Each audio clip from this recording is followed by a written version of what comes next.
Welcome, everybody, to Retro Repair Roundup. Tonight we have OG Steve Strowbridge from fellow podcast CoCoTALK Live. Everybody say hi to Stevie, and Stevie say hi to everybody. Oh, howdy, y'all. I'm happier than a pig in poop just to be here. We just got demonetized. Language. Jeez, man. So I'm sure we got a lot of people who are in the chat right now who you kind of wrangled up to shoot on over here to our live stream, and we thank you about that. And while all you newcomers are here, I do want to say, while you're here, lasso that like button and hit that subscribe button so that you can find out when we do our next video stuff. So, again, as we said, our guest tonight is Steve Strowbridge. We've got me, Joe Snider of Joe's Computer Museum. We got Ron. Introduce yourself, sir. Oh, you were doing such a great job, but it's Ron from Ron's Computer Videos. I'm pretty sure. Can I do it again? Wait. Sure. We're live. Forget it. Yeah.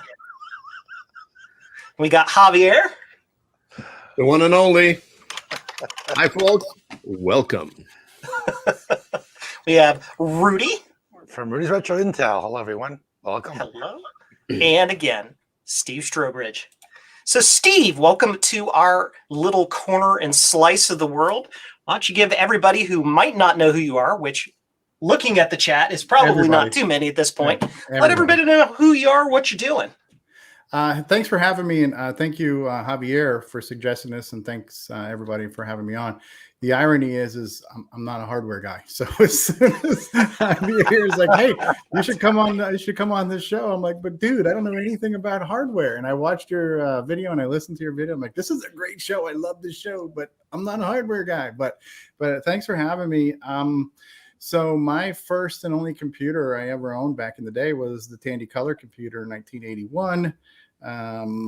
Although I am familiar with all the computers that started happening, it just was circumstance and location and stuff. I was close to a Radio Shack store. They used to let the kids hang out in the store, and so I was actually playing with the TRS-80, what we now call the Model 1. I would be playing on that for many years and having fun with that and just getting excited. Then they came out with the color computer, which had color and graphics and sounds and cartridges and games and joysticks. And as soon as I could start working part-time, I would save money and get a Coco. And so when I was 14, I got my first color computer, and that was the only machine I had. But obviously back in the day, everybody had something. So I had friends who had Ataris. I had friends who had Apples. I had friends who had Commodores. And we all had both computer envy and computer dissing, where, my computer's better than your computer, all that kind of stuff. So, yeah, I used the Coco from probably 81 to about 86. In 86, the Tandy 1000 came out, which was kind of like a PC clone with.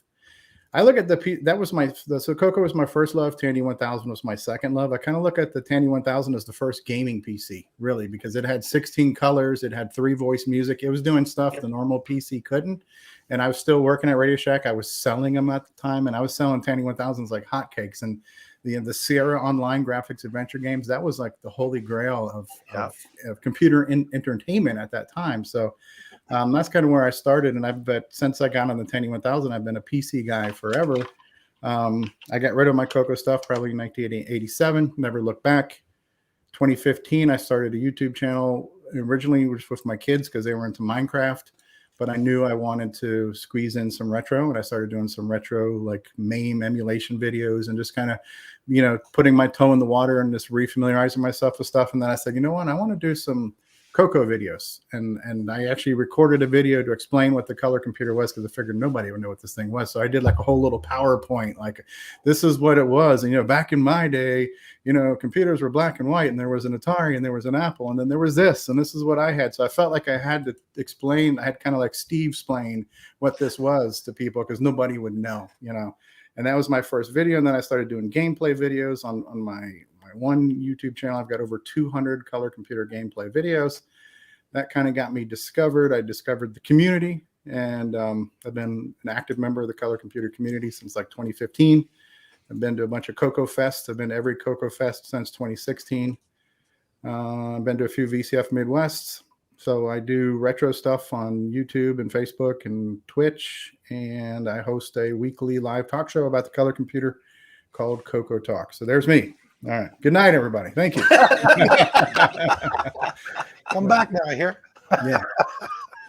I think we're all really glad to have you on tonight to be able to expand our repertoire. The past few streams have been very Apple heavy because the majority of us on here are Apple heavy guys. But as you can see, I got my Coco on tonight, and I play around with those sometimes as well. So we wanted to get one of the experts in the field on here to educate the masses about the love of the Coco. Hey, Joe, in my defense, my Tandy video this year was about the Coco. So now it was awesome. Coco on Macintosh, but still, I made an effort. So we do have a viewer mail segment coming up. And we actually have somebody who sent us a question ahead of time. To everybody watching, you can send us questions ahead of time. If you go hit Ron, you know the thing, what the link tree thing. Yeah, Ron did a thing where you can email us and all that stuff. You can go out on our link tree, and there's just a link down there. You click it; it makes it real easy. Send us an email with your technical questions. Yep, and you can also hit up our Twitter account and all of that stuff as well with those questions. And of course, drop them in the chat while we're live. But we do have a question from ahead of time. This was from one of our viewers, John Mounts. I have a reactive micro. Sorry, we have to go Apple for a little bit. I have a reactive micro Apple II Plus. It works great. I think he means the Apple II Plus Rev 7 clone that Henry Corbis is doing. Ended up with an Enhancer 2 lowercase keyboard controller with the super controller from Reactive Micro. The keyboard works great. With the Enhancer 2, all the keys work but the bottom row. From the Enhancer 2 manual, that is row 4. I read the manual. I double-checked that.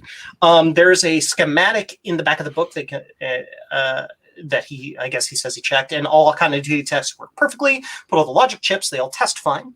The ROM in it reads fine, so it should work. The only thing I can't test is the CPU on the board. Are there any tests that I should do before ordering a new CPU? I have a couple guesses on that. Do you guys have any thoughts on that before I just kind of jump into my Joe mode and channel my inner house? I think, Joe, you should go first. If not, you're going to burst. So I did have a bit of advice. It would probably be to just throw that machine out and get a Coco 3 because it's just the future of retro computing. But Joe probably has a better answer. Oh, I don't know about that. So yeah, I was looking over the schematics and everything there, John. And my first question would be the version of the enhancer that you have. There's two versions. There's one for the Rev 6 and prior boards and one for the Rev 7 board. And if you have one of the earlier versions, maybe that's a problem. I don't know. It doesn't really go. X-Wing pilot call sign, Red 5 standing by. What is this Red 6 and Red 7 you speak of? So. There you go. We're talking about the Apple II and Apple II Plus was through so many different revisions because the Apple kept getting sued by the FCC about it. Oh, you said Rev, not Rev. Rev, R-E-V. Okay, R-E-V. Clean out my ears. But so my guess would be I would just check that first, real quick. It's probably not a problem, but just in case. The second thing I would check I would suspect upon looking at how you're supposed to wire the silly thing up into the keyboard circuit would be that some of that wiring is interfering with the keyboard controller chip making good contact with the socket. You have to jam wires into the socket pins and then put the chip on top of it.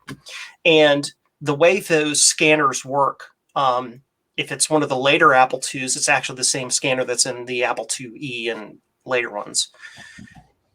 All it takes is a tiny little disconnect for one of the row lines on that pin to not connect, and then it never sends out the pulse signal. It doesn't scan that entire row, and that's all there is to it.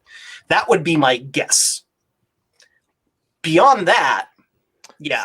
Send it to Joe. He'll fix it. Yeah. Get in contact with me later, and I'll help Works you for out. me. That's my guess. That's a quick guess. The socket could be a little screwy as well. You have to be careful with doing continuity. You have to check the top of the socket not the bottom where the pin goes in, because the actual, especially if it's a single wipe, but dual wipe pins can do this too, where the pin in the socket can break inside the socket and not make connection to the PCB underneath. So you gotta be careful of that. So that's my thoughts and suggestions on that. Anybody else have any inputs on that random question there? So to fix that pin, what do? You just delid the chip and just hope for the best, or? Yeah, I mean, and it depends on what the problem is. So like if the pin on the chip itself is a problem, you can actually take pray to Saint Javier. Just pray Saint Javier and it will work. You can actually take a Dremel and Dremel back the top of the package. Yeah. And until you get to where it's broken inside the package, and potentially solder on a replacement pin. If it's just the socket, you just desolder the socket and replace the socket. Of course, if you're doing that, while you're doing that, you would use thinner wires and then connect your hackadoodle for the encoder 2 or the enhancer 2 underneath the socket, so you're not trying to jam wires and stick a chip on top of it. So yeah, that's how I do it. I agree. That's what I do too. If anybody else has any other questions while we're rolling here tonight, you can go ahead and feel free to drop those in the chat, and we can get to those as we go. I haven't seen any questions specifically, but we will check. Yeah, I'm trying to get into the theme. I tried putting this out on before the show, but I just can't get the sombrero to go over the headphones and stay. So it's not staying, but I'll do my best to keep with the theme. I'll tell you, if I can show my Tom Scott hair off, the trick is you put the dealy bob behind your head. There you go. The dealy bob. Yeah, I tried doing that, but the dealy bob was not just playing well with me. So they're heavy, yeah. Yeah, I have heavy headphones too. So just be like Keith Moon and tape them to your head. Yeah, I have. Okay, I have my dealy bobs in the back to see if this fits on my head. I'll send you some gaffers tape. And you can The dealy bob. Is that a hardware term? You guys are hardware guys. You're speaking tech to me. I don't. The widget, the thingy. The dealy bob, huh? Yes. John actually responded to some of our statements there. He soldered the wires to the spare socket and put added jumpers, so you didn't mess with the socket. That's good. I'm thinking just something funky went with that process somehow. I don't know. If it's not working, but you remove the mod, put the original chip back in, and it works fine. It's just one row. It is literally a continuity problem. The chip is not making full contact through all of the sockets and all the stuff to get to the board to get it out to the Apple II. That's really all there is to it. So yeah. So clearly, you just need a young priest and an old priest, and they'll debug it and it'll be fine. Oh man. I like Eric's question. How do I get the reefa smell out of the office after a power supply failure? Yes. And so that's why you use those candles that run at Javier. That's right. The essence of Saint Javier. And it just makes it all go away. I swear there's got to be something wrong with my headphones. I thought you were saying reefer smell there for a second. I'm hearing Red 5. I'm hearing Star Wars. I'm hearing reefer. It must be because it's late on a Sunday night. Red 5, where's the reefer? Red 5 standing by. Who's got the reefer? Standing by. Who's got the reefer? The force is strong with this one. For all who don't know what the reefa is, it's a brand of filter capacitor that's used in power supplies. They blow up all the time. They blow up in everything, always, forever. And so the first thing you do when you go and get a new to you machine is you take the power supply out and you remove those. You just take them out, or else you're going to have a wonderful aroma in your shop. So yeah, for a while. Yeah, you can always use some of this tech air freshener. Just spray it around. Reefer air spray. Yeah, reefer air spray. Hey, we should create a new cologne that you spray around or perfume. CoCoMan asks, "Is it silly hat night?" CoCoMan, this is part of our theme. We do a little Western theme, so yeah. Yeehaw, I'm the bandito. That's right. So, where are we on our schedule now? We are just flying along through things. Yeah, today. we made it all the way through viewer mail in record time. I wasn't sure because I know you guys are a hardware show, and Sure. I did give you a lot of information about Coco hardware, so I didn't know if you wanted to do maybe a Coco hardware Q&A. Even though I'm not the most hands-on qualified, I could definitely tell you about what's going on hardware-wise in the Coco community. I did give you a lot of links, which I believe you have put in the description of this video, and some of our hardware gurus that I mentioned to you guys earlier. So CoCoMan is here. He does hardware stuff for the Coco. Rocky Hills, the guy I was telling you about, who's doing the new motherboards and stuff. So I didn't know if you wanted to get into that. I wasn't sure, where it was going to go, and I didn't want to do like 9 hours for my introduction either. But if you guys on the panel or anybody watching who's not as familiar with the Coco, if you want to maybe have me go over like what are the models of the Coco. I know we had some questions before the show. What should I buy if I'm looking for a Coco? And now that I have a Coco in the 21st century, what should I do to make it work, right? Things like that. So I'm happy to answer any or all of those questions. So you have a list there, Ron? Steve. Yeah. What are the models of Coco? Well, that's a great question, Ron. Which Coco should I buy? Okay, that's a follow-up. That's a two-parter. Okay. Yeah, I got a two-parter. All right. So, Ron, that is a great question. I'm glad you asked, and I'm prepared to answer that. So, color computer, when it first came out, it was called the TRS-80 color computer, made by Radio Shack. It was, as we called it back then, they called it Battleship Gray, and the color was supposed to match the silverish TRS-80 Model 1. I've learned later by listening to a podcast called the TRS-80 Trash Talkers, that color is actually called Mercedes Silver. So if you're looking to repaint Coco and have it match, it's actually an automobile color, and it's Mercedes Silver. So what we've always called Battleship Gray is actually Mercedes Silver. So you bought a Mercedes, you got a Coco? Yeah, it could have been too, right? So the original Coco was a pretty large computer, pretty wide, right? It had a chiclety keyboard. It came in a few 4K, 16K, 32K. You had a standard basic. You had an extended basic. The back of the Coco has a couple 6-pin DINs for joysticks. The joysticks were really interesting. They were analog, variable resistance potentiometer joysticks, which I hated at the time because they were not good for like Donkey Kong and Pac-Man, right? So for your normal arcade games, imagine a dislocated shoulder that just kind of swings from the skin. That's kind of what this joystick was. It kind of just flopped around. So it was really hard to play 4 directional games with it. But trying to play the Coco on an emulator with like an Xbox controller or something, it doesn't feel the same. So I've grown to appreciate that controller. Later on, we had one called the Deluxe Joystick made by Kraft that was spring-loaded, where it would self-center and things like that. And that model was released for the PC Junior and the Apple and all kinds of stuff. So there were some unique things. The analog controller was kind of unique. Motorola processor, 6809 processor. That was kind of what differentiated it from most of the 8-bits that were based on the 6502. Brief history behind that. Tandy was working deals with Motorola to get contracts. Motorola helped them navigate government contracts.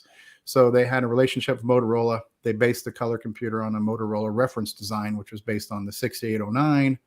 The video display generator chip, a few stock pieces that Motorola had. As a kind of, here's a schematic, you can add to this. Tandy says, yeah, we'll just take that, right? So it's kind of based on that, and that was a Coco. 81 to 83, that one lived. Around 83, they came out with the Color Computer 2, which was basically just cost reduced. Nothing new, no new features, just smaller motherboard, smaller packaging. Better keyboard at that time. It went from the chiclety keyboard to more of a full stroke keyboard. It went from silver to beige. Many versions of that model are kind of a platinumish, many versions of the Coco 2 throughout the years. In around 86, the Coco 3 came out. And for you Apple guys, you can kind of think of the Coco 3 as like an Apple II GS. It was everything the Apple II was and then some, and that was kind of the Coco 3. 99% backwards compatibility, but because it has a custom video chip, there's a few things that aren't, but very minimal. Added new features. if just to backpedal for a second, the original color computer graphics based on this 1970 something video display generator chip, it was black and white high res. That was the artifact colors like you had on the Apple 1 and 2, right? We had blue and orange and black and white is what we had for the high res stuff. And it was kind of funky because the blue and orange, depending on when you turn on your computer, sometimes it was blue, sometimes it was orange. You had to keep hitting reset until you got the colors correctly because it picked the phase. It wasn't a standard phase. It was an alternating phase that it picked. And so that was just a real weird nuance on that. But we had 2 different 4-color modes that were kind of hard-coded. One color set had like green, yellow, red, and blue. And the other one had like white, pink, orange, purple, some really weird colors. So they weren't like really cool Atari arcadey type colors to choose from unless you went to this artifact color mode, which was kind of like similar to Apple II's graphic mode. Coco 3 added a custom graphics chip that added 16 color modes, a palette of 64 colors, 40 and 80 column text. The text on the Coco was also really non-standard, 32 columns by 16 rows, really wonky. Everybody else had like 40 by 24. So, there was a lot of unique things about the Coco. But the Coco 3 had a much better graphics chip. This processor could run twice as fast. There was a fast interrupt where you could do better things. And Coco 3 best took advantage of a really cool operating system. And Curtis is out there, so Curtis is going to hear me sing his praise. But the OS 9 operating system, and then now called Nitrous 9 operating system, which is a Unix-like multitasking, multi-user operating system, really sings on the Coco 3. So those are some of the models, and that's kind of the history.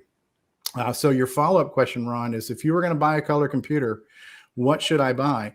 Well, if you had to only buy one and you could get one and you can get it for a good price, get a Coco 3 and upgrade it to a minimum of 512, if not 2 megs. If you can't get a Coco 3, then get a 64K Coco 2, which will have extended basic and will run your entire Coco 1 and 2 library. So that's kind of the history on the Coco. Deep breath. That's excellent. And that's would you recommend that people, because I'm sure as people are out there looking for machines, they're probably going to see a lot more 1s and 2s than they're going to see 3s. So, or at a reasonable price, like trying to find that sweet spot on whatever. But what do you think about picking up like a 2 just for 100% backward compatibility, and then you've got your 3 for all the cool new hotness? So are you saying, do you recommend having 2 computers? Yeah. I mean, because I hate desk space, but I love Cocos. Yeah. So I figure just to hit everything, like all the best of every world. Yeah, I mean, ideally, if you can, I wouldn't even stop at 2. I would say get as many as you can, right? So, but yeah, ideally, you want to have at least a fully loaded 64K Coco 1 or 2 with extended basic. That is 100% hardware and software compatible, and then a Coco 3, right, which is the icing on the cake. That would be the perfect 2 things. So yes, and so the Tandy computers in general, until we got into the Tandy 1000, were pretty much considered underdogs. Whereas when the TRS-80 computer was out, it was affectionately referred to as the Trash 80. So a lot of people were talking trash about it. I don't know the whole reason why. I think there were some glitches. I think there were some RF issues in the Model 1 that caused problems that they had to fix when they made the Model 3. I don't know if there are other problems with that because I never owned one. So there was probably some defect somewhere that caused it to maybe earn that title, other than just the whole sibling rivalry animosity type thing. So, the TRS-80 was called the Trash 80. The color computer kind of inherited that legacy too of being trash. And I think it's funny that we used to be that way, because if you remember back in the 80s, if you owned a computer and you were passionate about a computer, you were basically a nerd. Right? You were on the fringe of society as it was. So for me to say, hey, my Commodore can beat up your Apple and my Atari can beat up your Commodore, you're basically saying, hey, I'm a bigger nerd than you when you think about it, right? Because back then, anybody who had a computer was really just a nerd. We were all outsiders to the normal society. So that whole, kind of college rivalry type stuff back then was just who's the biggest nerd, right? So, but yeah, so it's always kind of an underdog machine because the big ones, Commodore was huge internationally, right? Atari, big name, Apple, big names. So, but Radio Shack had one advantage where they had like over 6,000 stores at one point in time. So they were able to move a lot of product. And for me, I was very blessed that I could hang out in the store and play with the computer and get familiar with it. The store managers, whether or not they realized it, but it ended up doing them a favor. But by not kicking the kids out, like, hey, go away, kid, you bother me. By letting the kids play, I was selling computers before I was even old enough to work there. I'm like 14 years old, and I'm like, oh, yeah, you can do this, and you can do this. And I'm telling people, potential customers, what you can do with the machine, and I'm helping them sell systems, I don't think I could have done that. I remember seeing a TI 99 like in a service merchandise, and I remember just beating on the keyboard, not knowing what I was doing. But I don't think I could have hung out there for weeks and months and years on end getting familiar with that machine. I don't think any store manager or retail clerk would tolerate some kid beating on the machine. But the Radio Shack stores let us do that, so I think the people who worked at Radio Shack, especially back then, were a special kind of crazy because they were into something. They were into circuits or electronics or CBs or stereos or hi-fi or something. So everybody who worked there had a passion for at least one or more things that they sold in the store. So they kind of related to the crazy kids who were into these newfangled computer things, And I just got lucky. I was in the right place at the right time. I hung out for years and used them for free before I could ever afford to buy one, so. Yeah, Radio Shack was the place to go if you needed to buy a resistor or a connector, some wires, anything back in the day. I mean, there wasn't a lot of a selection, at least not in my area, until, eventually more and more other, clone type stores were offering things. But Radio Shack was the place to go if you wanted to buy potentiometer, you want to get some speaker wire. It was a great place to just hang out and play with the new computers. Yeah. I remember the first time, well, not the first time, one of the times I was there, what was it, the Tandy 1000.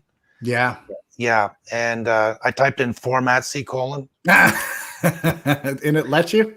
It let me, and then I ran out. Oh, you bombed it, man. You bombed it. But I came back next day and bought $10,000 of stereo equipment, so I was okay. Yeah.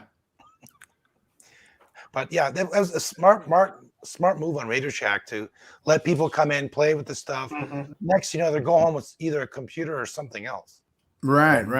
And you had subject matter experts back then too. Everybody was an expert in something, and we could just lean on whoever else was. Like if I didn't know about stereos, I would ask one of those guys, and if they didn't know about the computers, they would ask me. And so the people that worked there had some specialty that you could lean on. And that changed like in the 90s when they were basically cell phone stores. You couldn't ask anybody any question because at that point it was just a job. Hey, I'm just here to get paid, where I was there because I loved the computer. I wanted to be there. I wanted to be that computer expert for. If you had a question about Sprint PCS though, they had the answer. Yeah. If you wanted to know when you could come get your 9-volt battery for the Battery of the Month Club, they knew.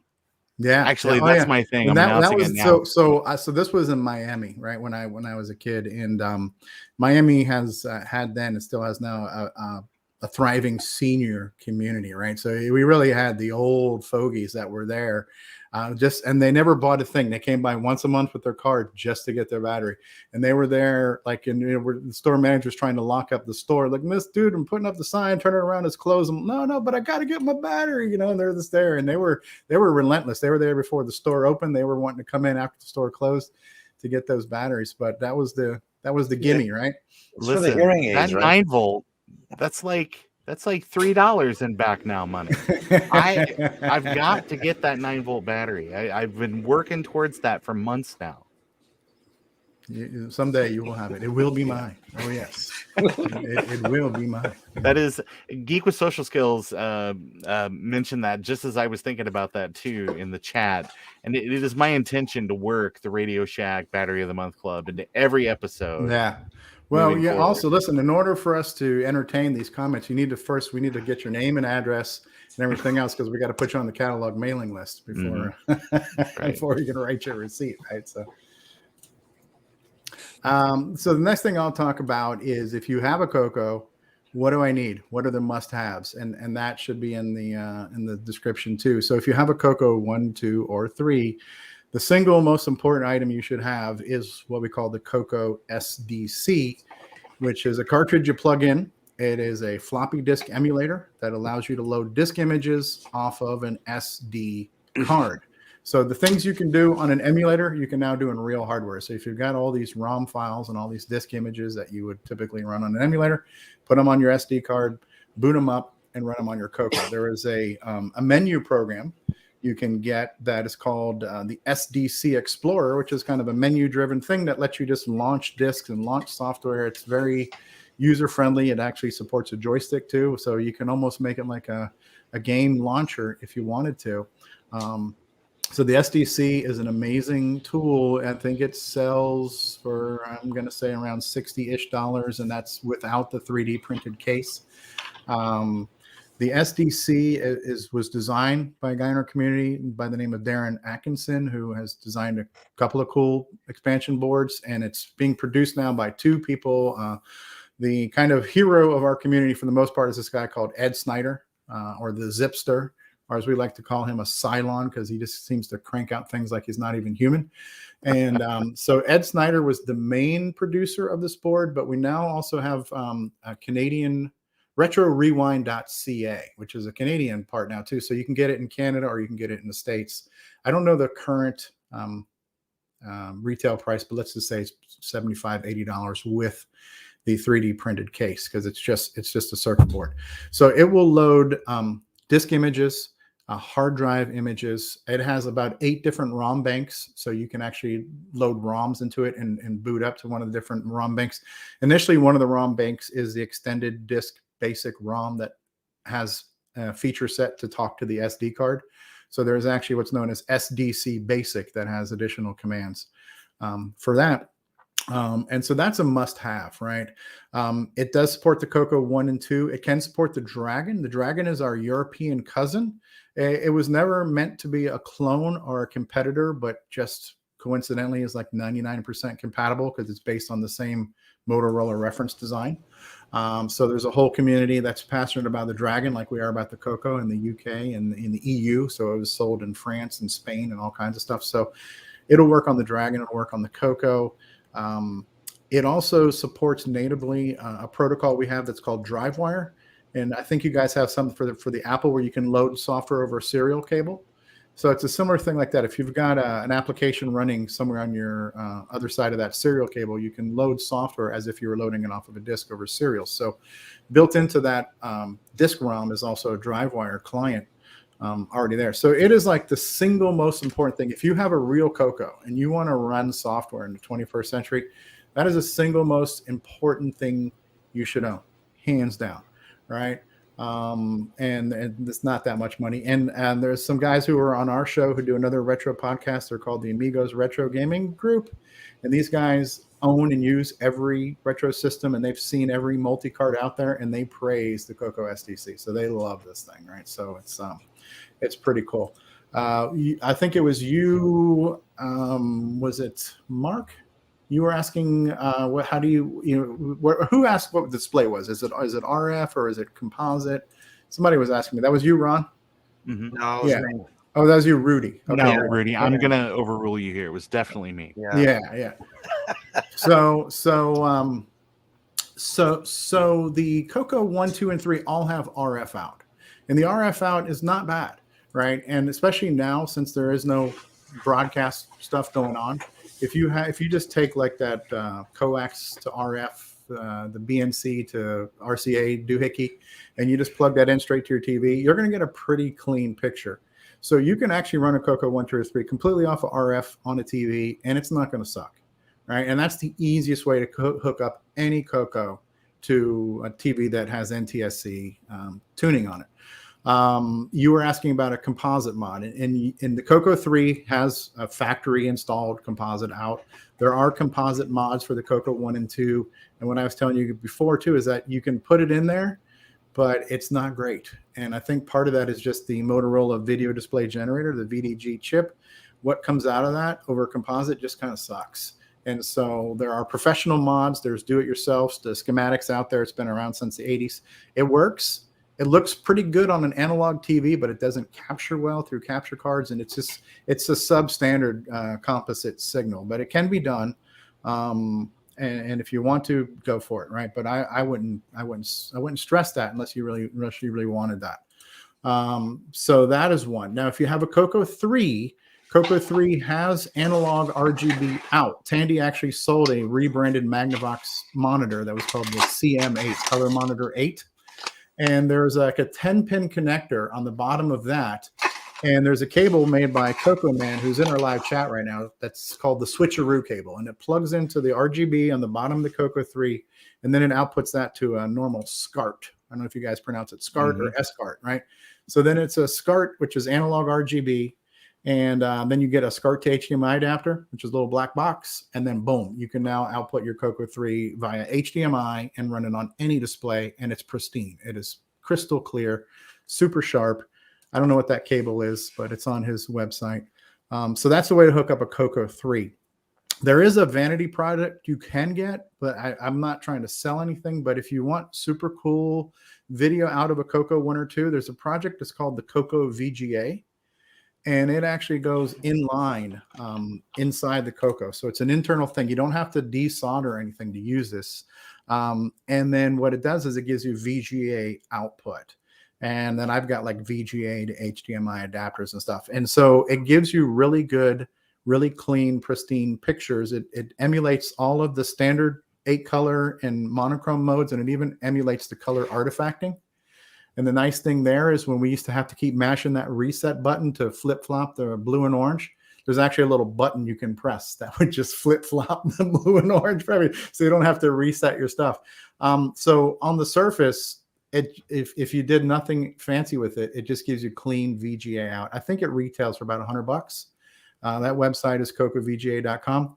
But he added a lot of extra modes, too, that are unique to this adapter. So he added double video modes where you've got a 64 column by 32 line display. He's added some 16 color modes with palettes of 512 and 32,000 colors. So he's thrown more stuff into the FPGA to get more stuff out of it that requires specific software. And people are now doing stuff to take advantage of those modes.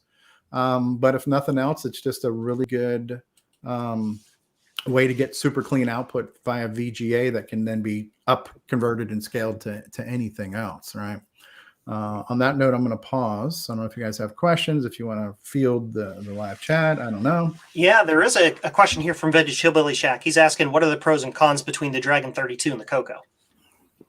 Well, I don't know if it's necessarily a pro or con, but if you're talking about the UK Dragon, which was made initially by Dragon Data Systems, those are all PAL. So you would have to have a PAL system, a PAL display to connect to those, although Coco VGA works on that. And it's not really a pro or con. The software is about 99% compatible. The main difference is the keyboard matrix is different on the Dragon than the Coco. So the software that's looking for specific keys will not work properly, but there people have patched that. And if you are not, you can just beat on the keyboard to figure out which key it is. But again, the software is super duper compatible. However, some of the games written specifically for the UK Dragon are based on 50 hertz timing versus the 60 hertz timing on NTSC. So, but people have patched them in both directions. So Coco games have been patched to the Dragon, Dragon games have been patched to the Coco. Yeah, Javier. Quick question. So Dragon 32 and a Coco 3 are compatible? No, Dragon 32 is basically like a Coco 2. Oh, okay. Yeah, there is no Coco 3 was exclusive to Tandy. Okay. And that chip was never moved to any other system because it's a whole different company.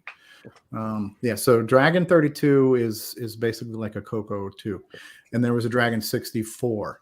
Now, another company in the 80s called Tano created a US version of the Dragon. So there's the Tano Dragon, which is basically like a 64K Dragon 32 that runs NTSC. And then that again, the only thing that's really different is the keyboard matrix. So certain software that's scanning for things will not see the keys properly, and there's workarounds for that. I actually have a Tano Dragon still in the box because there was a company called California Digital that was selling them for a while because they had a warehouse full of them, and back then you could have gotten them for like $60. I remember hearing about this on the Coco Crew podcast years ago, but it's like, it was one of these, you got to send an email and leave a voicemail and maybe you'll get a call back. And that all sounded really shady to me. So I didn't jump then, but as I got more into collecting, I'm like, man, I wish I would have got one. Cause now those things are selling for like $500 on eBay and stuff. And I got lucky at one point in time. I bought a lot off of somebody, a whole big haul of stuff. And there was a Tano Dragon in the box that I got in my garage somewhere. So, they're cool to have. Another one too that's the cousin of the Coco is the EmCee 10, the micro color computer 10 that Tandy released, which was they were kind of like trying to fit in with at the time on the States we had the Timex Sinclair 1000, the little mini like ZX Spectrum system. The wedge, right? And the doorstop. That's the kind of the pet name for the EmCee 10. But the EmCee 10 is getting a lot of love now. There's a lot of development going on software-wise. There are basic compilers for it. There's an assembler for it. Ed Snider's got a bunch of the hardware memory expansions for those things. So the EmCee 10 is getting a lot of love right now in software development and hardware add-ons, and it's a cousin, right? And it's funny, like us, if you're a Coco owner, you're already kind of like the bottom of the food chain of the computer nerd food chain, right? So we're the ones everybody was already kind of dumping on to begin with. And so what do? We dump on the EmCee 10, right? Because we got nothing else. Everything rolls downhill, right? But it gets a lot of love now, and there's a lot of people working really hard and doing some really impressive things. Doing stuff on vintage machines. There's so many limitations. That's what I think appeals to people in the hobby is let me work within these limitations. This is even more limited than the Coco. It didn't even have a 6809. It had a 6803 processor, and it was missing a lot of the support chips that the Coco had for some extended video modes and stuff. So it was a really crippled Coco that was only compatible in the BASIC language itself because they were all running some type of Microsoft BASIC, but there was no software compatibility on a processor level. But there's some cool modern upgrades for that too on the EmCee 10. I have a question for you, Steve. The BASIC that runs on the Coco 2 and 1 and 3, is it the compatible with? Is it Microsoft BASIC? It is. So there was what was known as Color Basic and Extended Color Basic. And Extended Color Basic added like the ability to like draw, circle, paint, line, graphics commands and play commands to play music. In the Microsoft Extended Color Basic for the Coco was the precursor to GW Basic that would appear in MS-DOS and was similar on the MSX system sold in the Japan. I think a lot of 8-bits had a flavor of Microsoft BASIC, but I know like the Commodore 64, they didn't add any commands because they had only had a license for it for like the VIC. And so all the new stuff you had to poke in there. They couldn't add commands or they would have had to pay licensing and stuff. So this had a ton of commands. And that for me, when I had a Coco, I thought I was going to be a programmer when I grew up. I thought I was going to make video games and do all the cool, fun stuff because the BASIC was very powerful, very empowering. You could do some really cool stuff in BASIC, do some graphics demos, animations, software-based sprites. There's a ton of things you can do as a kid with that machine, and the books were fantastic. The manuals were so easy to read because I was not a smart kid back then, and I'm still a slow adult now, So to be able to read that book and teach myself a programming language when I was never been an academically inclined person was really cool, and that kind of carried over to me when I jumped to the Tandy 1000. GW Basic was extended basic with more colors and more resolution, right? And then I got into Quick Basic for DOS, and that was basic without line numbers that I can compile, and and it just kind of carried forward. So learning that flavor of BASIC carried me through 20 years of entertainment-based programming on different flavors of BASIC on the PC too. So Steve, you say that you thought you were going to grow up and be a programmer and make games and things like that. Brother, I believe in you. You still can. It is not too late. Put me in, coach. Whatever your day job is, you call them. You call them tonight. And you say, "This was my last day. I'm going into game development, starting at 8 a.m. tomorrow morning." Yeah, I will say, and this is going to make Curtis happy too, and it's in my contract. I have to make Curtis is my news anchor on my show. And by the way, is what we call cheap Canadian labor, right? So to hire a foreigner, they work great for not a lot of money, right? So Javier, you better quality, about, right? So better quality. That's why I'm laughing. Right. So so when Motorola was making this 6809 processor, they contacted a company called Microware out of Iowa to make a basic for the 6809, and they made Basic 09. And so while I will say that the Microsoft Basic on the Coco was the best basic, anyways, that I ever used, the absolute best basic for the 6809 is actually Basic 09. Curtis, your plug is there. I've fulfilled my contractual obligation. And Basic 09 not only can work without line numbers, but it's also kind of like pre-compiled. And then it runs a hell of a lot faster, and it doesn't use floating points, and it does a lot of stuff. So there's stuff you can do in Basic 09 on the Coco that is like probably as fast as what I could do with compiled Basic on a PC. So cool. There is an awesome Basic. I never learned it, and I'm still not going to learn it because that's work. Speaking of program there, Stevie, I think it's we're moving on to our next section here, and you actually have or in this section is what you're working on. It's all the cool things that we're playing with and doing in our hobby, and you have a game engine you're developing? Yeah, this is my second retro software project that I've worked on. The first one I mentioned I used Quick Basic on the PC in the 90s. Back in like 86, 87, I had written a game called Cosmic Aliens that I wrote in Quick Basic and I compiled. And back before Al Gore invented the internet, I had distributed that through local bulletin board systems in Miami, where Javier and I both grew up. Or where I don't know where you're from, Javier, but yeah, no, you're actually from Mexico originally, right? Before you got to Miami, but yeah, we'll accept you. So I swim. Yeah, yep.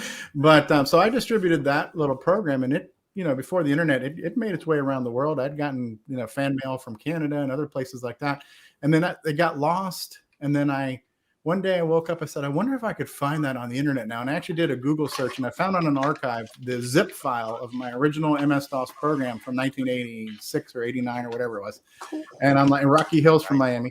And so I'm like, oh, this is cool. And then I wonder if I could remake it. And I made a version for the color computer in BASIC.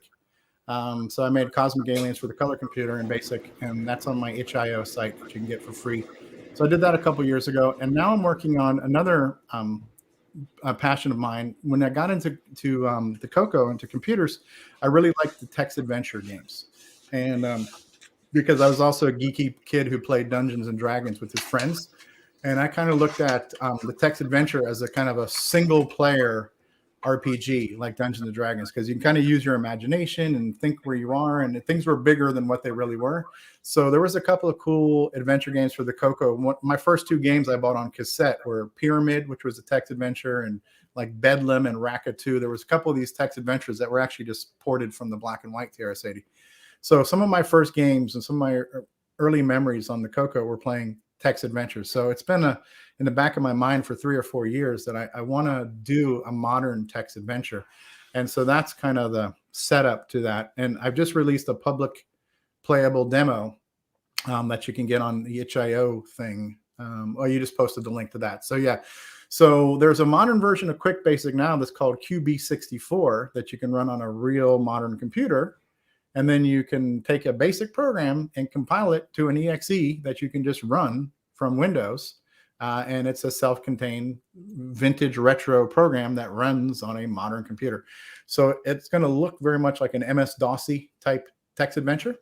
But I'm writing it on my PC, but I'm also compiling versions that run on the Mac OS and on Linux and on the Raspberry Pi. So it'll be a multi-platform, modern, retro, vintage program that you can run on a current operating system. So that's the short version of that story.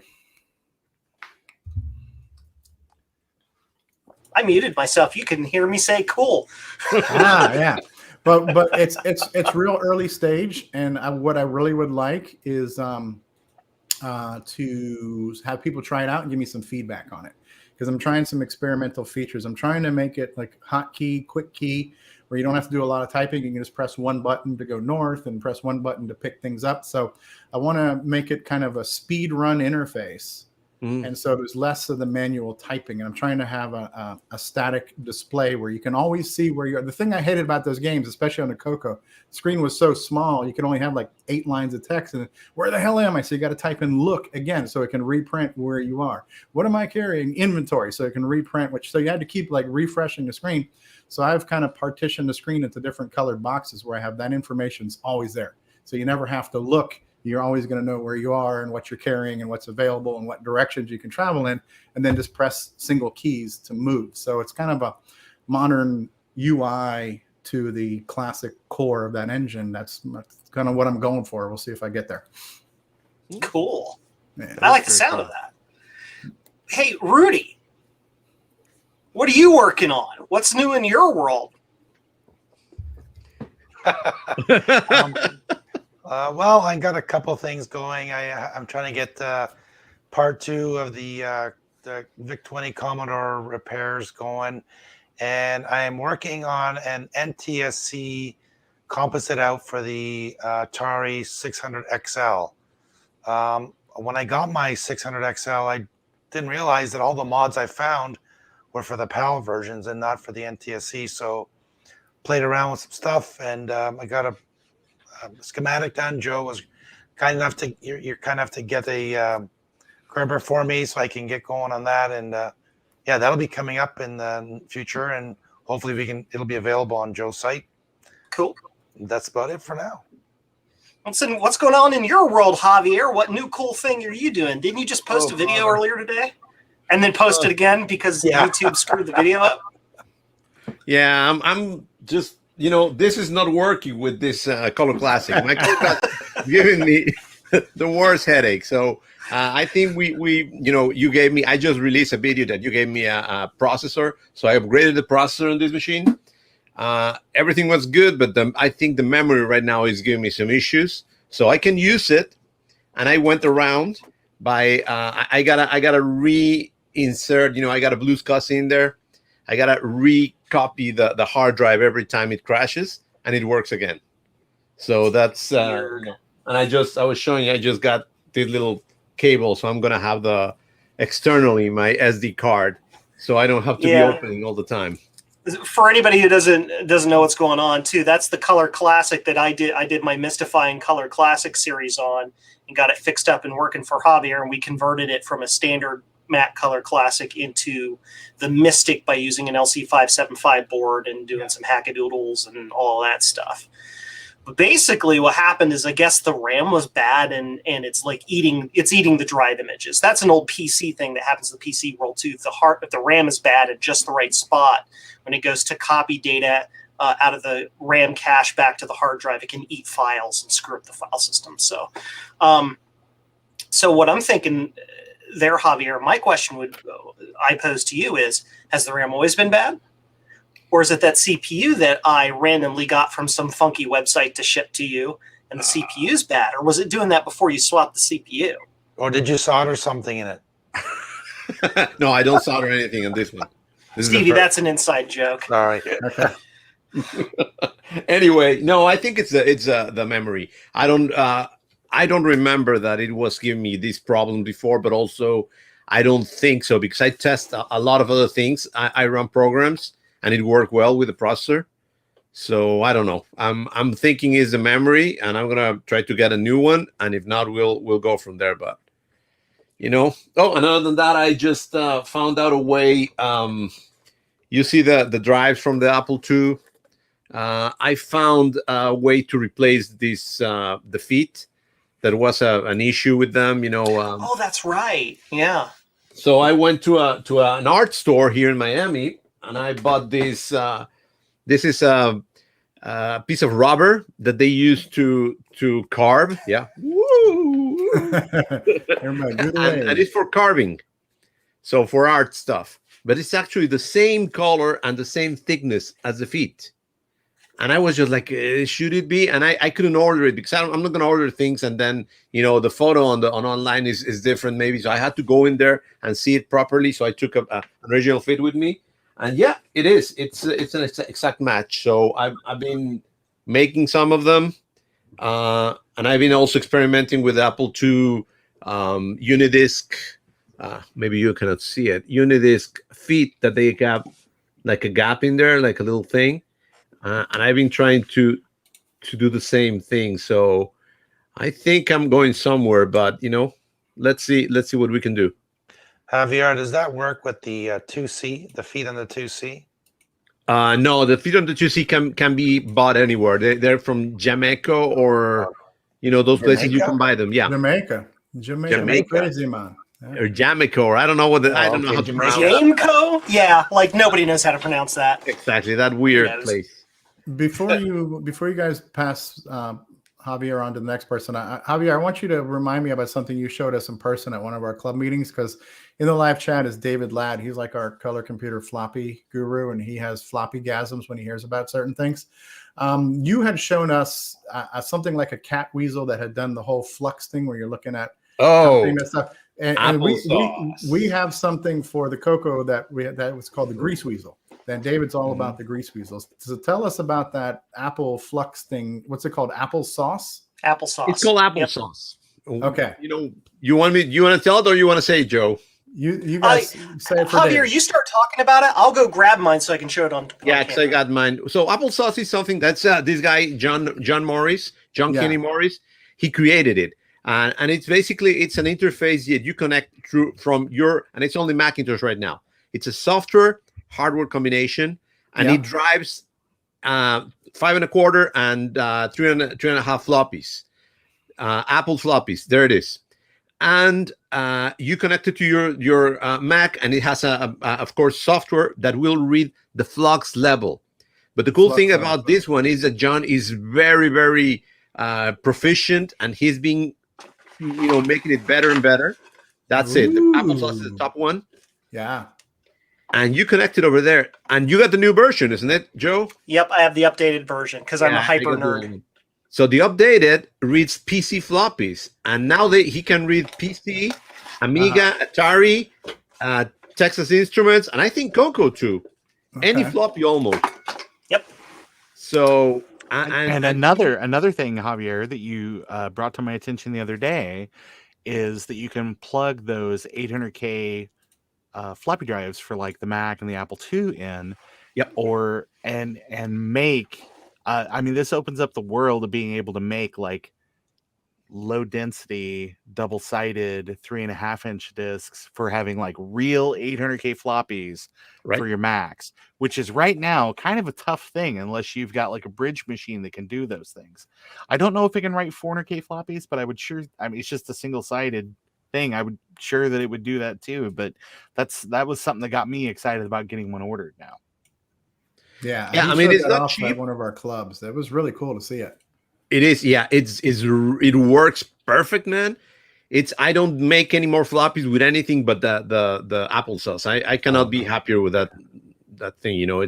It's an amazing device, to be honest. Now, have you guys ever mix any cinnamon with your applesauce, or you just take it straight up? Yeah, straight up, just like our tequila. One of the cool things related to the Tandy world that I found interesting about the applesauce, and I was thinking about it, and I don't know if I was able to get the actual answer to this, but I know that some of the TRS-80 operating systems, they have a very funky the disk controller chip for the original TRS-80 Model 1 has like a funky address sector thing, a specific data structure that modern PCs can read but not write for some reason. So there are certain disks that you can back up to an image file, but you can never write them back out again. But the applesauce has the ability to literally write whatever you want. It just will raw bit bang data straight to the track. So in theory, and maybe the Grease Weasel can do that as well now too, but in theory, it would have the ability to bypass that problem with those. In fact, Jason, it's not exactly Coco, but it's Tandy adjacent. Yeah. But Jason Scott from the archive.org, he's using applesauce to back up everything. He has a lot of PCs that people give them to him, and a lot of floppies from all kinds of things. And he uses applesauce to back up everything because it's very good, and it really reads all the data. And then you can read it with different formats. And sometimes it reads protected and unprotected, of course. Yeah. And you can create floppies, and it does this WAS format that you can read in electronic form. And he will be able to make some of them writable, the protected one, depending on the way it was done. So, yeah, it's a marvel, a little marvel, to be honest. Yeah, I think I actually have on an SD card. I was using my little portable camera.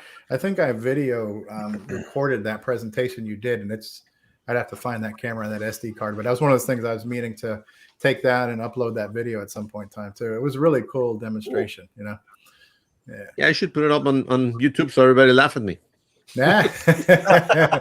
Yes, before he was internet famous. Here's Javier at a club meeting in Pompano Beach, Florida. So. No, that was good. So anyway, yeah, just been doing that. I'm doing some work on those little feet that people were looking for. Hopefully we can, have a solution for that. And, just banking my head with the Call Classic, but it's going to work. If deoxit doesn't work, try throwing some holy water on it. At least the candle, anyways. Yeah. At least. Have your candle. So, Ron, what's going on in your world? What's new to you? Well, what are you working on? Oh my gosh, this has been a real week of doing things like marketing and for my things and stuff that I do, and working with other people in the community. It's this is like my busiest week of the year for work, but yet I have shoehorned some other projects in there. Javier reached out to me and said, "Help me, Obi-Ron. You're my only hope." And so I was able to secure him for some upgrades and stuff we're going to do on his new Mystic Color Classic.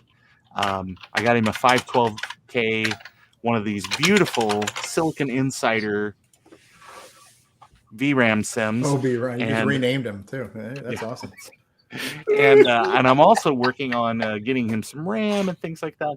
And with his new project, he sent me some of his sample feet for those floppy drives. And I wanted to say, for 100%, they taste just like the originals. So even though it's a slightly different formula, it's got half the sugar, half the fat.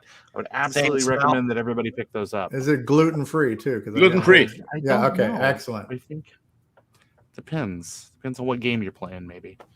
But this has mostly just been a week where I've been absorbing other people's media, getting ideas, getting inspired. I worked on a couple of shorts videos recently and then went to edit them, and they were 9.5 hours long. So back to the drawing board on that. But that is the trend right now. Everybody wants to do a 9-hour stream. I know. Man. It's I watched Javier's short video the other day, and I'm now part of a class action lawsuit because it's seriously 3 minutes long. So it's but we'll see how it goes. But no, my week this week has just basically been trying to help other people in the community goodwill, getting things in the mail. I did some giveaway stuff on my channel recently, trying to get everything out before the next wave starts. Well, that's Joe, cool. what are you working on? Oh, too much and not enough. You know me. I finally actually got my shop room, my floor mostly cleared now. Now I can walk back here and not. I can actually turn the light off and walk through here and not trip. Yeah. So that's a thing. The new webcam really helps too, because you can the piles are now in such high fidelity. Oh yeah. Hold on. Okay. Yes. Nobody's address is showing. Good. Okay. But no. Mostly the past since the past stream, I've been just cleaning up stuff. Got a couple projects. People send me things to repair them, and I fix those and kick those back out. Had a little short stint of folks ordering stuff from overseas. I shipped something to both Australia and France recently. With everything going on, they might not get it until October, but it is what it is. But next things up that I have going on is I am working on the script for a video of kind of like a reverse engineering boards 101. So I like to reverse engineer. It's even the background of our screen here. I like to reverse engineer old stuff that's not produced anymore, but people really want to have something of. Focusing a lot on the Apple III stuff because it just does not get enough love at all. But other related things, memory boards for rare Apple clone computers and stuff like that. And I've learned a lot in the past 6 months of doing that. So I want to kind of distill that down into a scripted video. Saying, okay, so you step 1, step 2, step 3, step 4, not going into the detail of, do this for 5 seconds, then draw, but that 10,000 foot view. So if anybody else wants to get into that for any of the other hobbies, for example, for the Coco, for, I don't know, cloning a Coco board so we can have more of those or whatever, so that information is out there, and everything I've kind of compiled over the past 6 months to a year of doing that can be shared with the public. I really don't like keeping stuff to myself. So that's kind of what I'm doing. Also, I got a couple toys. I got an RC 2014 kit I wanted to put together. Do y'all know what that is? That's basically a month ago. Yeah, it's a Z80 compatible build it yourself single board computer kit with a standardized bus. It's the RC 2014 bus. You'd think it kind of like the S100 bus from the 70s, but specifically for this kit. And there are hundreds of different cards you can get to make the thing do anything you want. And I've always wanted to build one so that I can then copy all of his ideas and put it into my JCM1 computer. Shh, I didn't say that live on camera. Did you buy the Pro? I don't remember what kit it is. It's I don't know. That box is about 2.5 pounds, so probably. I don't remember. Yeah, I built mine about 2 months ago. I had it sitting in my drawer for over a year. I better get to this thing, so I put it together. I had some problems with the reading the what's it called? Not the SD card, but got it working. So it's a fun project. It takes a lot of soldering. Yeah. I build every single board that I sell myself, so I am totally on the soldering thing. That is not a problem. Somebody, Rocky Hill said, I should contribute my reverse engineered boards to the Brick Preserve project. That note is going as a feather in my cap to look that up later. Sounds like a good plan. Thank you for suggesting that. If I could talk about Rocky when you get a chance too, I don't want to derail you right now though. I was pretty much done. That's what's going on in Joe's world. Yeah, so Rocky's in the chat too, and I gave you his information in the link. So he's doing some stuff right now, creating things for Coco hardware that we don't have, and there's a lot of like chips that you can still get new old stock and new stock for the Coco, like the CPUs and stuff. But there's a handful of chips you can't get. One of those chips is called the SALT chip. I don't even remember what it stands for, but it has something to do with synchronous, asynchronous, logic, something or another. And it has to do with the digital analog stuff on the Coco. And you can't get those. So he's been working on a SALT replacement that's called the Pepper chip. So it's a drop-in replacement. He's got a few things like that where he's got drop-in replacements for chips that are just not able to be sourced to replace or repair Cocos. He's also the first person, as far as I know, in recorded history, other than Tandy, that's working on replacement motherboards. So he's done a Coco 2 motherboard. It's called the Blue board. That now, when you say Coco 2, that's a broad net to cast there because there's so many versions, and there's the Korean and the American and the Mexican, and they went through like a bunch of different revisions. So there's not a single footprint to all Coco 2 motherboards, but this is a footprint, and it is going to be a drop-in replacement if you have the right case for that. So he's working on that. He's working on the first ever Coco 3 replacement motherboard, main board that has never existed before, and he's working on that. And he's working on like a Coco 3 Plus that's going to have, I think, like Netflix and Disney Plus and all kinds of stuff built into it. So, so Rocky. Hey, Apple Plus had it first back in 1979. So he's kind of new to the Coco community, but we found him on Tandy last year, I think, and he's just been like kicking the doors open, saying, "Boom, hold my beer. What do y'all need?" Right? So I just want to give you a shout out, and that's a guy you should get on the show because he's an actual hardware guy.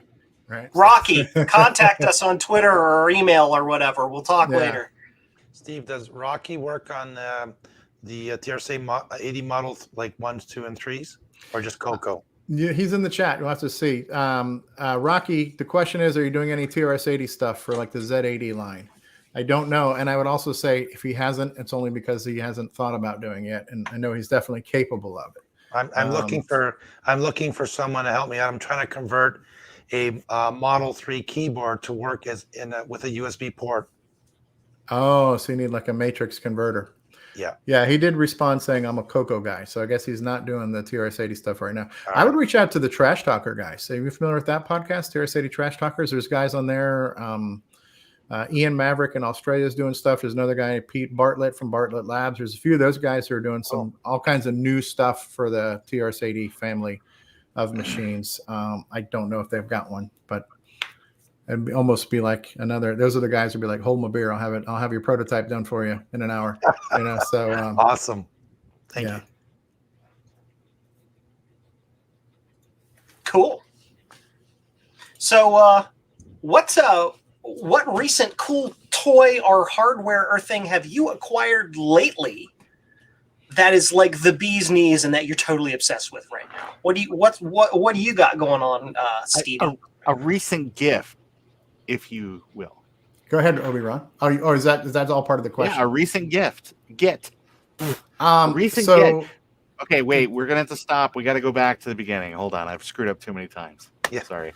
Do you need me to cue up the start music again? Yeah. Let's go back to jump. I think one of the most recent toy I got is actually a Raspberry Pi 400, which is kind of like a retro emulation cool thing. It looks kind of like a Commodore 128. It's got the keyboard and all that stuff.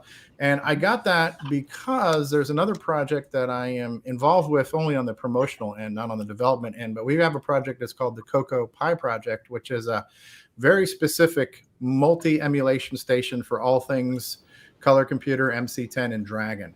And so it's an actual image you can download and burn to an SD card. If you wanted to play with the entire family of color computers and didn't want to buy every single model, you can emulate them all, and it's all user-friendly, menu-driven type stuff. So in order to test this image on the various Pis, because I have a Pi 3, I have a Pi 4, I didn't have a Pi 400, I went ahead and got one, and I love it. Right. So yeah, another project, if I could just pitch here, is as the Coco Pi project, which is coco-pi.com. And if you want to kind of put your pinky toe in the shallow end of the Coco swimming pool to see if you like it, it's a really inexpensive way to try it all out via emulation. And there's a ton of stuff that you can do with that project. And like I said, I'm not the development part of that. It's the guy who's the mad scientist. His name is Ron Klein, who works on it. I created the website, and I'm like the cheerleader. I promote it, and because I'm excited about it. And so that's kind of the newest toy that I got was the Pi 400, which is cool because you can do all kinds of retro emulation on that platform too. Cool beans. Javier, what's your cool new toy? Good that you tell me, because actually, first of all, I want to give a shout out to the guys of Rascuzzy. You know, I love Blue Scuzzy, but I want to put some networking on that machine. So I got a Rascuzzy. I put it together. And of course, being the master that I am in soldering, guess what happened? So it blew out, and I was so unhappy that I contacted them, and, you know, I was like, okay, just tell me where can I buy another one, because I was bummed, you know. And they told me, hey, send it to me, I'll fix it for you, because, you know, they're that cool. So I just want to give them a shout out that they're very cool on the Discord channel. So give them a thankful in this one from here, and just letting you guys know that they're pretty cool, and you should try that too. But cool.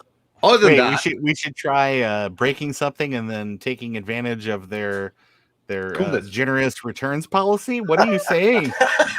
No. I'm telling you that, dude, this isn't a Target. Come on. Right? We should help them and you know, buy from them, because they're good. They're good people. Anyway, talking about Raspberry Pis, here is another one of my. This is a Raspberry Pi Pico, and guess what's on the other side?